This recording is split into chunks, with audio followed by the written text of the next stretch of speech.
नमस्कार बच्चों, कैसे हो आप सब। मुझे आशा है कि सभी अपने घर पर कुशल मंगल से होंगे। आज हम इस वीडियो में समझने वाले हैं सहसा विदित न क्रियाम। किसी भी कार्य को अचानक नहीं करना चाहिए।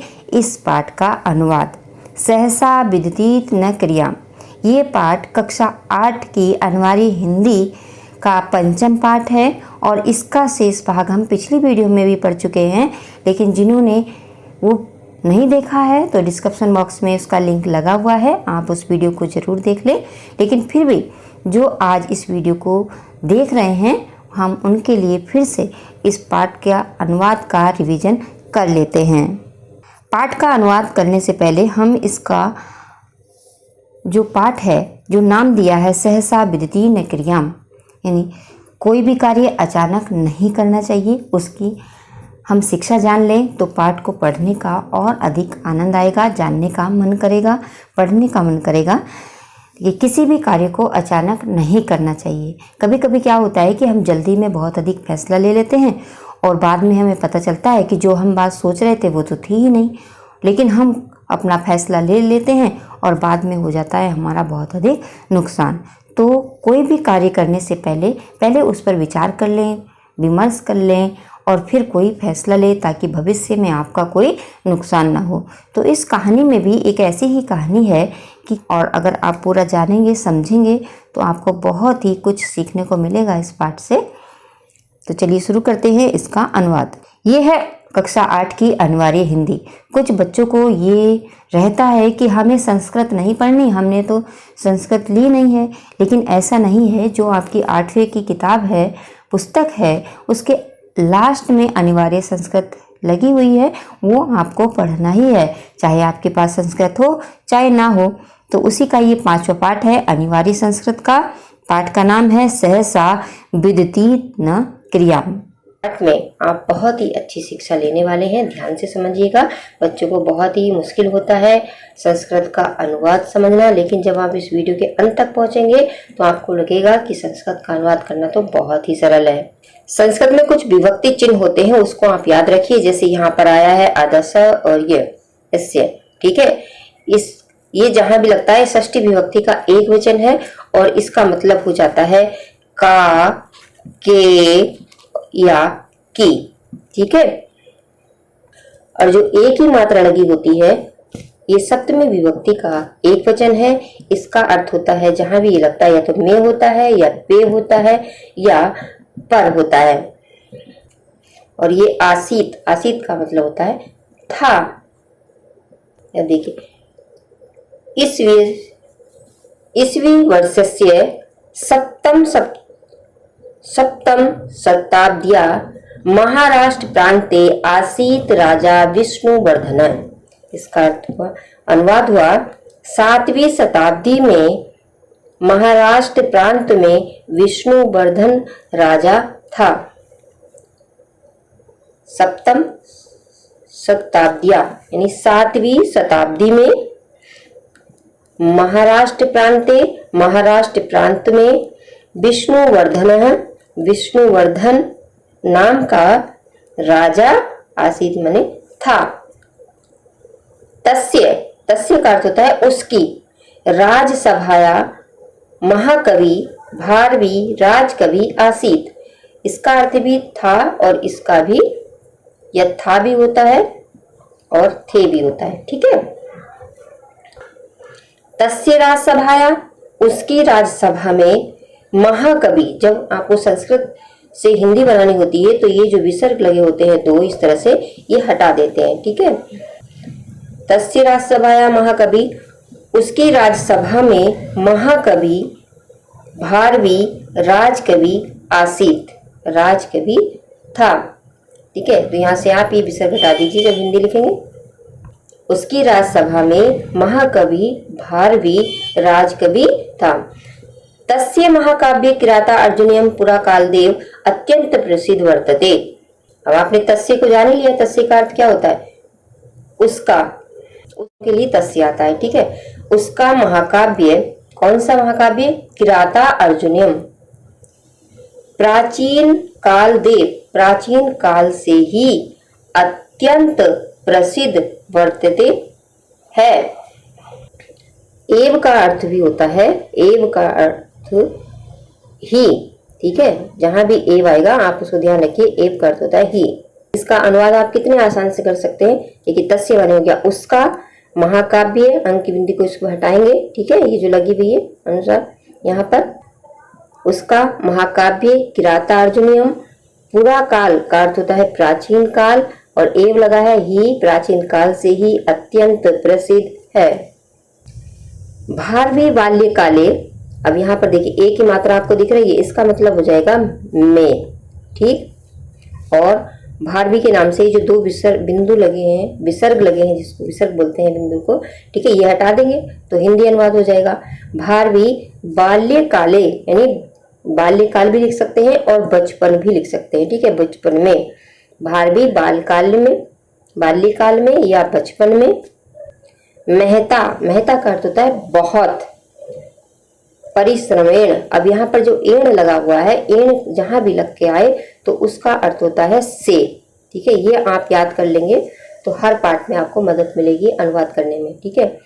से ये तृतीय विभक्ति का एक वचन का चिन्ह है। विद्याम अर्जितवान, विद्या प्राप्त की। फिर से देखिए, भारवी बाल्यकाल में, महती माने बहुत अधिक परिश्रम से, विद्या अर्जितवान, विद्या प्राप्त की। देखिए फिर आ गया तस्य, तस्य माने उसकी, विलक्षण, विलक्षण मान को इसी तरह से आकर डंडा हटाइए और लिख दीजिए विलक्षण। प्रतिभा, प्रतिभा को ऐसे ही लिखना है। काव्य रचना, और या लास्ट में लगा है अपि, तो अपि का अर्थ होता है भी, जहां भी अपि आए आप उसका मतलब समझेंगे भी हिंदी में, ओके। तस्य माने उसकी, विलक्षण प्रतिभा, काव्य रचना, उसकी विलक्षण बुद्धि, प्रतिभा को बुद्धि भी कहते हैं, ठीक है।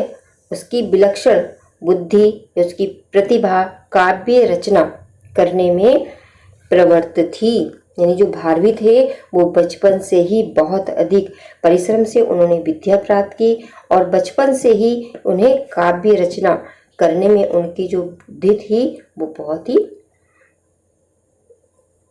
प्रवृत्त करता होता है कि वो बहुत जल्दी ही काव्य रचना कर लिया करते थे।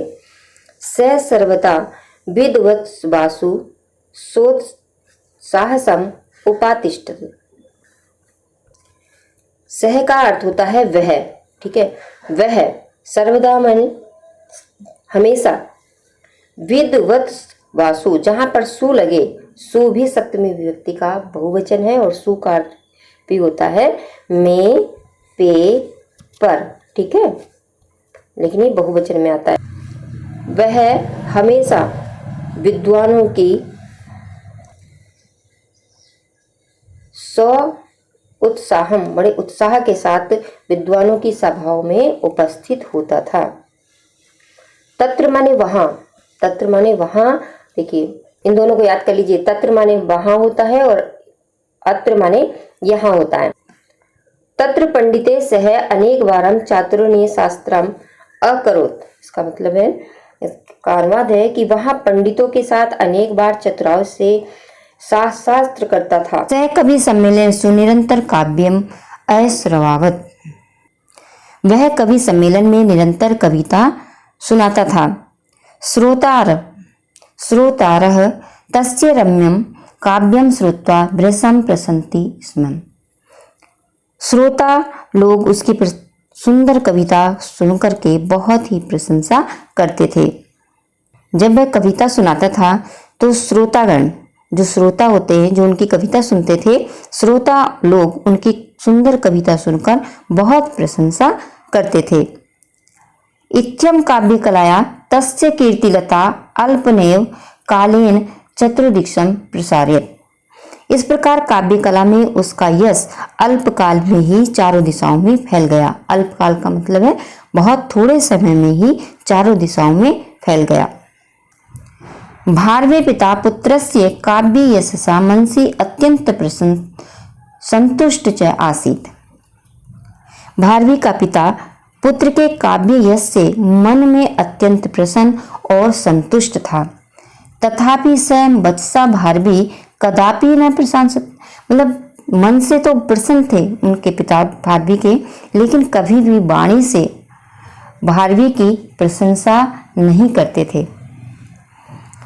प्रत्युत से यदा कदा तस्य पांडित्यस्य आलोचनाम अकरोत्, तारीफ तो करते नहीं थे बल्कि कभी कभी उसके पांडित्य की आलोचना करता था। कौन? भारवी का पिता। यहाँ से इस कहानी को ध्यानपूर्वक से समझिए। भारवी के जो पिता थे वो पुत्र के काव्य यश से मन में बहुत प्रसन्न हुआ करते थे और बहुत ही संतुष्ट थे, लेकिन कभी भी अपनी वाणी से अपने पुत्र की तारीफ नहीं किया करते थे। तारीफ तो करते नहीं थे बल्कि कभी कभी उनके पांडित्य की आलोचना मतलब बुराई करते थे, तारीफ नहीं करते थे। जो उनकी कमियां होती थी वो कमियां उनको बता दिया करते थे, और जब उनके पिता उनकी कमियां बताते थे तो भारवी क्या करते थे? तेन भारवी चिंतितः खिन्नस्य अजायत। उनके जो पिता थे जब तारीफ नहीं करते थे और आलोचना करते थे तो भारवी चिंतित और खिन्न होता था। एकदा तस्य पिता काव्य श्रुत्वा राजसभायामेव आलोचितवान तिरस्कृतवान च। एक बार उसके पिता ने कविता सुनकर राज्यसभा में ही आलोचना की और तिरस्कार किया। अपमानेन भारवी पित्रे अध्यक्त रुष्ट उद्विग्नस्य अभवत्। उस अपमान से भारवी पिता से अत्यंत नाराज और उद्विग्न हुआ और उसे सचिंतया रात्रो निद्रा न लब्धवान्। जब उसके पिता ने उसकी आलोचना की, उसकी कविता की, तो क्या हुआ कि वह उसे बहुत नाराज भी हुआ, बहुत अधिक गुस्सा हुआ और इतना चिंतित हुआ कि चिंता से रात्रि भर उसे नींद नहीं आई। इतना चिंतित हुआ कि वो रात भर सोया नहीं। गृहे इतस्त पर्यटन से रात्रो पितु प्रकोष्ठवत् बहिरेव किश्चित काल तिष्ठित तदा स्व विषय माता पितृ वार्तालाप अशृणोत्। गृहे इस्त है, इसका अर्थ है, इसका अनुवाद है घर से इधर उधर घूमते हुए, पर्यटन से रात्रो पितु प्रकोष्ठवाद बहिरेव किश्चित काल स्थित है। घर से इधर उधर घूमते हुए वह रात्रि में कुछ समय तक पिता के कमरे से बाहर रहा। तथा स्व विषय माता पितृ वार्तालाप अशृणोत्। तब उसने अपने विषय में माता पिता का वार्तालाप सुना। उसके माता पिता कुछ बातें कर रहे थे और ये टेंशन में इधर उधर घूम रहा था, तो खिड़की से कुछ आवाज आ रही थी, तो ये सुनने लगा भारवी कि देखें मेरे माता पिता मेरे बारे में क्या बात करते हैं। तो उनके माता पिता क्या बात कर रहे थे? अस्माकं पुत्र भारवी पांडित्यश्च। उसके पिता कह रहे थे हमारा पुत्र महाकवि और महापंडित है। तस्य यश निरंतर वर्धते। उसका यश निरंतर बढ़ रहा है। स समाजे अस्माकं भी गौरवम स्थापयति। वह समाज में हमारा गौरव स्थापित करता है। किंतु स इतो अपि अधिक कवित्व कीर्ति च अर्जेत इति विचार्य सभाया अदय मया तिरस्कृता। उसके पिता ने कहा किंतु वह और अधिक कवित्व और यश प्राप्त करे, ऐसा विचार करके सभा में आज मेरे द्वारा उसका तिरस्कार किया गया। इति ऐसा एव श्रुत्वा, ये सुन करके भारवी ततः प्रति निवृत्त। ये सुनकर के भारवी गुस्से से निवृत्त हो गया, यानी उसका गुस्सा उतर गया। पितरः प्रति मिथ्यारोषात् तस्य अंतकरणे महती गिलानि उत्पन्ना। सह रात्रो पश्चाताप कुर्वन् एतत् पदे प्रणीतवान्। पिता के प्रति झूठे रोष से, झूठे गुस्से से उसके हृदय में अत्यंत गिलानी उत्पन्न हुई और उसने रात्रि में पश्चाताप करके इस पद की रचना की।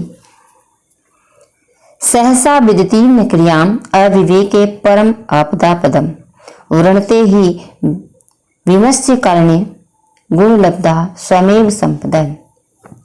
कोई कार्य अचानक नहीं करना चाहिए क्योंकि विचार का अभाव बड़ी आपत्ति का स्थान है। संपदा गुणों से मिलती है, वह विचार पूर्वक कार्य करने वालों को अपने आप वरण कर लेती है।